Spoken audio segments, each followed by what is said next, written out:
नमस्कार दोस्तों, स्वागत है आप सभी का हमारे चैनल में, जहां हम आपको देते हैं फाइनेंस और इन्वेस्टमेंट से जुड़ी जानकारियां। तो आज हम बात करने वाले हैं कि ट्रेडिंग यानी कि शेयर बाजार में ट्रेडिंग कैसे शुरू किया जाता है। इसके बारे में स्टेप बाय स्टेप जानेंगे और समझेंगे कि क्या क्या सही है, क्या गलत है, क्या करना चाहिए, क्या नहीं करना चाहिए, किस प्रकार से करें या फिर किस प्रकार से नहीं करें।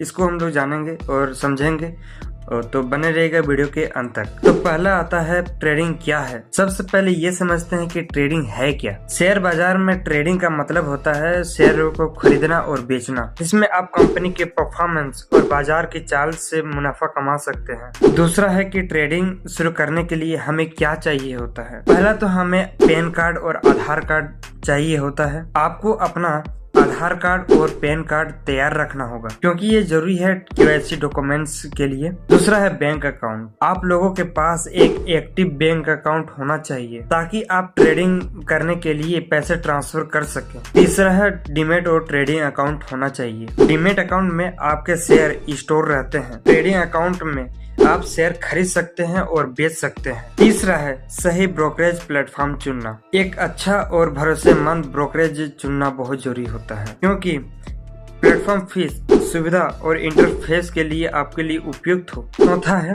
ट्रेडिंग शुरू करने से पहले आपको क्या क्या तैयारी करनी चाहिए, इसके बारे में हम लोग जानेंगे। पहला है शेयर बाजार के बारे में बेसिक जानकारी लें। इसमें स्टॉक्स, इंडेक्स और मार्केट टाइमिंग के बारे में सीखें। दूसरा है डेमो अकाउंट का इस्तेमाल करें। डेमो अकाउंट से ट्रेडिंग शुरू करें, क्योंकि आप बिना पैसा लगाए इसमें आप ट्रेडिंग सीख सकते हैं। तीसरा है एक स्ट्रेटजी बनाएं। इसमें इन्वेस्टमेंट यानी कि लॉन्ग टर्म इन्वेस्टमेंट या शॉर्ट टर्म इन्वेस्टमेंट या डे ट्रेडिंग, स्विंग ट्रेडिंग या फिर इंट्राडे ट्रेडिंग कौन सी करनी है, क्या नहीं करनी है, क्या करनी है, इसके बारे में जाने और समझे। पांचवा है ट्रेडिंग कैसे करें। जब आप ट्रेडिंग करने के लिए तैयार हैं तो आपको मार्केट एनालिसिस के बाद स्टॉक चुनें। उस स्टॉक को खरीदें और सही समय पर आने पर उसे बेच दें। हमेशा अपने रिस्क को मैनेज करें और अपनी लिमिट से ज्यादा पैसे खर्चे ना करें। और कुछ बातें आपको मैं बताना चाहूंगा जो आपको ट्रेडिंग के दिनों में आपको ध्यान में रखनी चाहिए और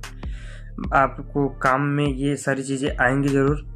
तो पहला तो ये है कि आपको शेयर, जब भी आप ट्रेडिंग करोगे तो उसमें ट्रेडिंग में रिस्क बहुत ज्यादा होगा, इसलिए आप उतना ही ट्रेडिंग कर रहे हैं जितना आप खोने के लिए तैयार हैं।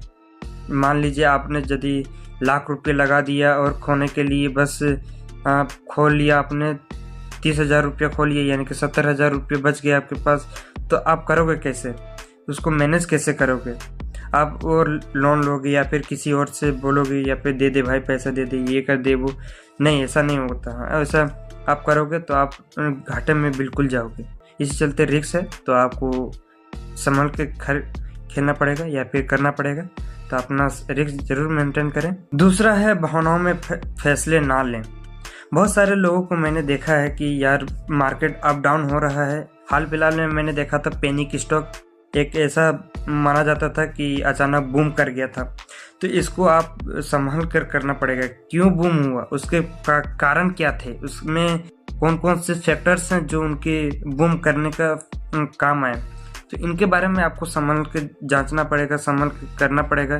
कोई भी कंपनी हो, आपने कोई भी कंपनी को इन्वेस्ट किया है, पैसे इन्वेस्ट किया, उनके बारे में जाने समझे और उसमें बहुत सारी चीज़ें होते हैं उनको समझें, ठीक ना। उसके बाद से आप जाने कि भावनाओं में आकर यार भाई साहब इतना बढ़ रहा है यार, मैं इसको लगा देता हूँ, इसमें जोश में आके आपने लगा दिया।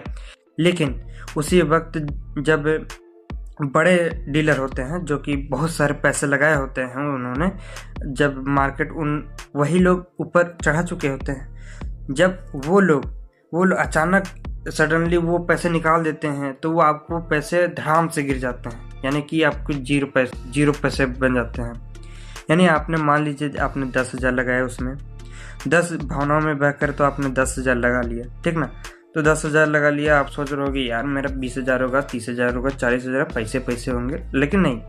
अब ये होता है, उसके बाद वो बड़े पार्टी वो निकाल लेता है पैसा, तो आपको पैसा गया, बस यही है। तो इसीलिए भावनाओं से बचें, ठीक है। तीसरा है मार्केट की खबरों और अपडेट्स पर ध्यान दें। इसमें बहुत सारे ऐसे लोग होते हैं जो कि मार्केट में आते हैं, देखते हैं, समझते हैं, जो कि अपने स्ट्रेटजीज बनाए रहते हैं कि हमको इतना ट्रेडिंग करना है, ये करना है, वो करना है, ये सारी चीज़ें करनी है। तो बहुत सारे लोग होते हैं, वो समझदार होते हैं कि भाई साहब मैं इनकी थोड़ा सा करता हूँ, न्यूज़ देखता हूँ, थोड़ा सा इनको जांच पड़ताल करता हूँ, वो सारी चीज़ें करते हैं। बहुत सारे लोग रहते हैं कि करते हैं, और बहुत सारे लोग ऐसे भी रहते हैं, बेवकूफ़ टाइप से रहते हैं, जो कि पैनिक स्टॉक द्वारा करते हैं।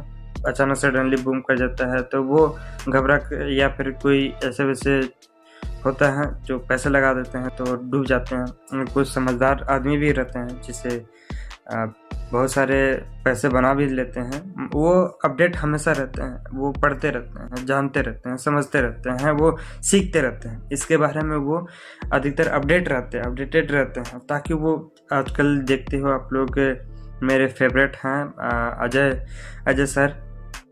आई लाइक अजय सर, और मैं उनके हमेशा रेगुलर देखते रहता हूँ और समझते रहता हूँ, जानते रहता हूँ। इसके बारे में मैं आपको डिटेल से बाद में बताऊँगा कभी। और इसी चलते आपको हमेशा अपडेटेड रहना चाहिए। न्यूज़ बहुत सारी आती हैं, बहुत सारी चीज़ें आती हैं जिसको आपको देखनी चाहिए, ठीक है। तो यही कहना चाहूँगा। तो दोस्तों, आई होप ये जानकारी आपको पसंद आई तो वीडियो को लाइक, चैनल को सब्सक्राइब जरूर से करें, और मिलते हैं नेक्स्ट वीडियो में नेक्स्ट टॉपिक के साथ। और हाँ, कमेंट जरूर करें, ताकि आप कुछ चीज़ समझें या फिर नहीं समझें, किस प्रकार से समझें या फिर नहीं समझें, इसको आप जरूर जानें। अभी तो मैं फ़िलहाल डेमो से नहीं दिखा पाया, लेकिन मैं कभी डेमो से दिखाऊंगा। जिस प्रकार से मैं करता हूँ, मैं क्या क्या करता हूँ, वो सारी चीज़ें मैं दिखाऊंगा आपको, किस प्रकार से मेरे स्ट्रेटजीज रहती है।